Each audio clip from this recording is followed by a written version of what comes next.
Di alam barzah orang akan hidup dengan amalnya. Jika itu baik-baiklah kehidupannya di alam barzah, jika itu jelek-jeleklah kehidupannya di alam barzah. Ini yang harus kita jadikan bahan renungan agar hidup kita di dunia itu baik. Makanya kunci hidup di akhirat baik adalah mengingat kematian, dan mengingat kematian ini menjadikan kunci hidup kita di dunia baik. Yang suka lupa kepada kematian, maka hidupnya di dunia tak baik. Inilah, maka hidup indah di dunia kuncinya Anda ingat kematian. Mari kita semua mengingat kematian agar hidup kita di dunia itu indah. Bukan mengingat kematian lalu mukanya suntuk, cemberut, susah, gelisah. Bukan.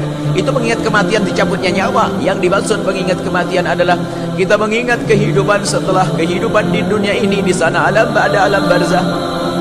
Kemudian setelah itu bangkit di padang mahsyar. Kemudian akan digiring antara surga dan neraka tujuannya. Berpikirlah tentang kematian dirimu sendiri. Jangan mikir kematian seseorang. Hendaknya kita memikirkan tentang kematian kita masing-masing. Kita akan mati, semuanya akan mati. Dikatakan Nabi, orang cerdas aktsaruhum lil mauti dzikra, yang paling sering menyebut kematian adalah orang cerdas. Karena apa?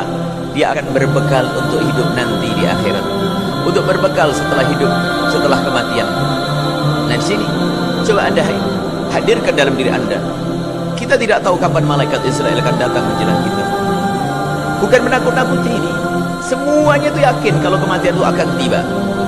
Semuanya orang itu yakin kalau kematiannya akan tiba dan akan datang, akan menjelang. Akan tapi tidak semua dari kita ini mempersiapkan kematian. Kenapa kalau kita berjalan hati-hati? Kenapa kereta kita harus ada remnya? Kenapa berjalan kita di pinggir? Karena Anda takut mati. Ada orang datang bawa pisau lalu akan ada ketakutan. Anda kenapa naik pohon yang tinggi ya pelan-pelan, atau di gunung di tebing yang curam? Anda takut, kenapa? Anda takut mati. Karena Anda yakin kematian akan tiba. Semua orang yakin akan kematian itu tiba.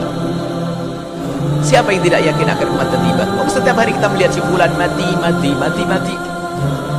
Cuman sayangnya kita meyakini kematian, perilaku kita seperti orang yang tidak yakin kalau kematian itu tiba. Kita meyakini kematiannya ahli iman. Di sana ada kehidupan lagi setelah kehidupan di dunia.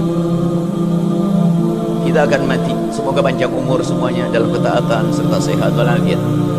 Sepanjang apapun umur kita, kita akan mati. Bayangkan kalau kita mati, lihat kita di ruang tengah, lihat bergerak sudah gak mampu, mengenakan baju tak bisa, mau mandi pun dimandikan, kemudian disolati karena kita ahli iman. Kemudian dibawa kemana kita? Akan dikirim kita kemana? Akan dikirim ke kubur, ke liang lahat, ke liang kubur. Rumah megah yang kita bangun pun tak boleh kita tinggal di situ. Kalaupun kita berpesan kepada istri tercinta, anak yang paling mencintai kita, lalu kita berkata, anakku tercinta, kalau abah mati nanti tolong abah biarkan di kamar yang khusus ini nak ya, jangan kau pindah ke kubur nak. Gak ada yang mendengar. Tumpukan harta itu pun harus kita tinggal. Kemana? Ke liang lahat. Harus dibawa ke liang lahat, yang kalau kita datang malam hari pun seram ke sana. Anda harus dikirim ke sana, saya harus dikirim ke sana. Lalu apa yang terjadi di sana? Yang terjadi di alam barzah itu apa? Akan didatangi oleh malaikat mungkar dan